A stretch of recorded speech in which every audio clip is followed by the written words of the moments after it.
Yo, what it do, YouTube? It is your boy ColtsTalk. We are back with another video. How was everyone's Christmas? I hope you enjoyed it because I did. If you didn't, that's unfortunate. Hopefully everything gets better at the end of the day. But I'm here to tell you that it was a great Christmas. The Indianapolis Colts wind up getting the dub on Christmas night. Despite all the things the Colts has been through that week, losing 8 starters and all those things, the Colts still found a way to go out there and pull out the W. And most people wanted the Carson Wentz to step up to the plate because he was going to have to, even though we knew Jonathan Taylor was probably going to take the game by force, in which he did, but we'll get into that later. But Carson Wentz stepped up and made big plays at the end of the game. Some people think he didn't have a good game. Some people thought he was struggling. But in my opinion, I think Carson Wentz still went out there and delivered even when he had to. He threw the dagger touchdown to one of the guys that had himself a crazy career in Indianapolis. Desmond Patton wound up catching the game dagger touchdown in the back of the end zone on a beautiful pass. It was a beautiful pass by Carson Wentz. Like I said, he was struggling every now and then on that game, but the offensive line was banged up. We didn't have any starters but our right tackle, to my knowledge, that I'm believing so. But, I mean, you can't really have a good offensive line without the regular core being there. So it looked kind of like Brady Smith was non-existent. But he was there. He was a presence every now and then, but the offensive line was definitely a dismal. It was so disgusting to watch, to be honest, because some people really thought the backups were legit good backups. And I agree they were, but when I mentioned in the preview about the pass rush for the Arizona Cardinals, is that they can be scary. And I mentioned not testing Budda Baker. Budda Baker is one of the best safeties in the NFL. He got paid top dollar for a reason, and he made his presence felt on Christmas. Now, of course, I feel like the Cardinals still could have won that game. I was calling it a trap game because if you look at both rosters, of course, we missed the 7 to 8 starters, but the Cardinals missed a lot of key players as well. Connor and Rondale Moore are two guys that can definitely change the game at any pace. DeAndre Hopkins is a dog, even though I think we could have had a decent game against DeAndre Hopkins because we're used to seeing him. But Zach Ertz is one of the key factors of that game. We know we struggled at tight end, but we did not have Darius Leonard out there. So it was kind of a struggle for our linebackers. We definitely mentioned missing a punch-out fumble because I feel like it definitely would have happened that game if he would have played. But when you look at Zach Ertz as a guy that Colts fans didn't want. Colts fans didn't want Zach Ertz because they were claiming he was too old. He's not good enough. And he went out there and pretty much had himself an incredible game. An incredible game. He was showing you guys that he could still play football. I was one of the guys, the believers. I believe Zach Ertz would have made a difference if he was in Indianapolis. He showed what his worth was playing in Arizona. He's in a very good system. He's in a very good system. So I called it a trap game because I feel like the Cardinals were the better team. They still were the better team. They had way better, more talent than what we were because we were missing a lot of people. If half of our guys was there, I would have no question counted the Colts to win. But when the game was coming up and all those starters started to get caught out of the game and not being able to play, I called it a trap game.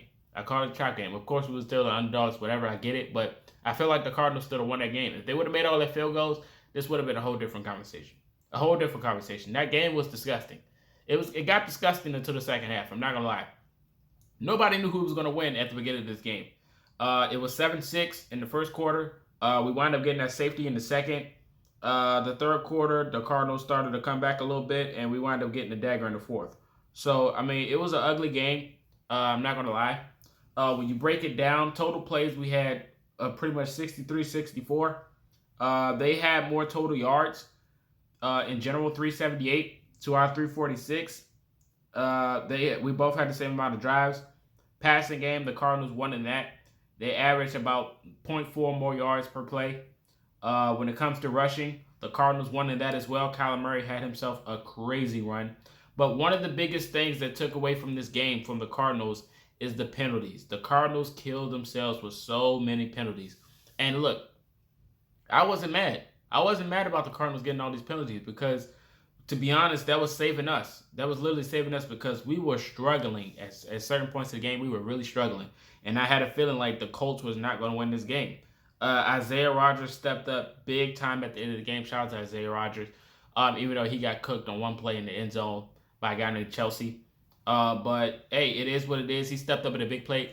Xavier Rhodes got cooked. I think he got cooked by A.J. Green or something like that. But we're used to seeing that. He was pressing up and got beat Kyler Murray's seen that. He's a very phenomenal talent. Kyler Murray is really good, and I think he's being underused in Arizona. I think his talent is really, being held. It's really being held in Arizona. It really is. He had himself a good Christmas game. I'm not gonna lie.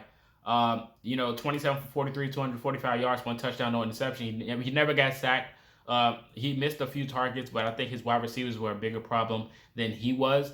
Kwity Paye definitely was sending pressure. Most credit to Kwity Paye. Al-Qadim Muhammad could have got a sack that game. He just wasn't fast enough. The pass rush made themselves known. They made themselves known in this game, and I think that's one of the things we were really looking forward to seeing is if the pass rush was going to get there because we struggled with mobile quarterbacks. And this game really showed that we can actually put up a fight against mobile quarterbacks today. And we weren't even fully healthy. Our pass rush looked really good. They got a lot of pressure up on Kyler and forced some bad passes. So I think our pressure really stepped up today. Stepped up on Christmas. It was a really good game for them. Going into Carson Wentz, he was 18 for 28, 225, averaged 8 yards, 2 touchdowns, no interceptions. He got sacked twice. And a lot of people think he struggled. I think Carson Wentz was doing what he was supposed to do, being a game manager. We wanted Carson Wentz being a game manager this whole year. We didn't want him to go out there and try to win it all. And he definitely did what he had to do at the end of the game. Of course, he struggled every now and then because the offensive line was banged up. And, he wasn't trusting his reads. The underneath passes was there, but he wasn't hitting it. But he's just one of those gutsy type of quarterbacks. That's just Carson Wentz. You start to understand that when the season go by, that's just the type of way Carson Wentz plays. You just look at it. He didn't throw any interceptions. And so, I think we should take that for granted. We seen a few quarterbacks that we had that you wanted to, try to force a few passes or throw it down the field, and they just couldn't do it. Carson Wentz, in my opinion, is having himself a solid season. He really is. I think it can be better in number-wise, but I think he's overall having himself a solid season. So I can't really complain about his play. Even though he misses a few targets, I think he made up for it at the end of the game when he threw that touchdown to Desmond Patton. And another thing to take away, Jonathan Taylor had himself a solid game. It could have been better.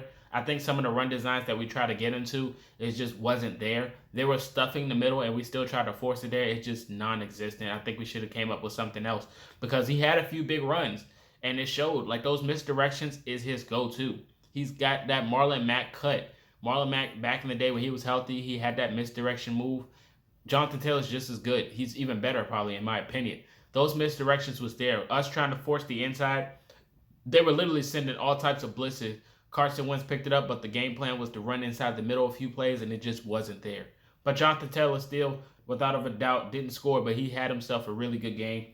T.Y. Hilton was a huge impact this game. T.Y. Hilton, I was not expecting it, but he did tell Ertz and Ballard that you will see 13 on Christmas Day, and he stepped up. He got the first touchdown, 4 receptions, 51 yards. Michael Pittman Jr. had him a very good game. I loved how we got him involved. Good. I would have loved the touchdown from him, but it's okay.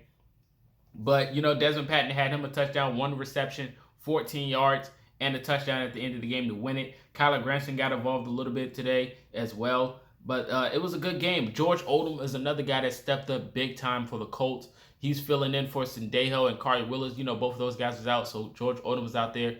And I think we all know that George Odom should be the starting safety on the Colts next to Kari Willis when he's out there on the field. Those should be the backups. Sendejo's a really good tackler. But when it comes to coverage, we all know who's winning that battle when it comes to those two. George Odom is the guy you want out there on the field when it comes to pass coverage, man. He really shows it every time he steps on the field. And most of us know this already. Most of us know that George Odom is better in coverage than, Sendejo. And I think he will have that good impact next to Kari Willis back there. So hopefully going into, if we make the playoffs, this should really be a discussion that George Odom should be out there more instead of Sendejo. He really should, man. And I love one thing to take away. Shout out to Kenny Moore, had himself a good game. Isaiah Rodgers had him a good game as well. Grover Stewart was he showed his presence. Bobby Okereke had himself a solid game. EJ Speed is another guy that stepped up, even though he was getting baked in the beginning. But he stepped up as well. Another thing to take away is the defense deserves a lot of praise. Eberflus deserves a lot of praise. A lot of people talk about his struggles and his inconsistencies, but his defense has really stepped up going into the end of the season. If we could potentially make the playoffs, his defense has made a big improvement. You started to notice the last game against the Cardinals how we did against the Bills, switching up the coverage in the middle of the play. looked like Kyler was seeing a lot of different things. So it couldn't really hit what he wanted to do because we were switching up the disguise. And it's one of those big things that we really need to do moving forward. So much credit to Eberflus. Shout out to the Colts for getting this victory. We were battle tested. We were out a lot of starters, but we went out there and got the W. But you guys let me know your thoughts in the comment section about the Christmas game and moving forward for the Colts. Will we make the playoffs? The playoff spot, the race is tight. There's a lot of good teams in the AFC, but we are there, right there in the hunt next to everyone else. Let me know your thoughts about the game and the playoff race. This is Culture Shock, and I am out. Peace.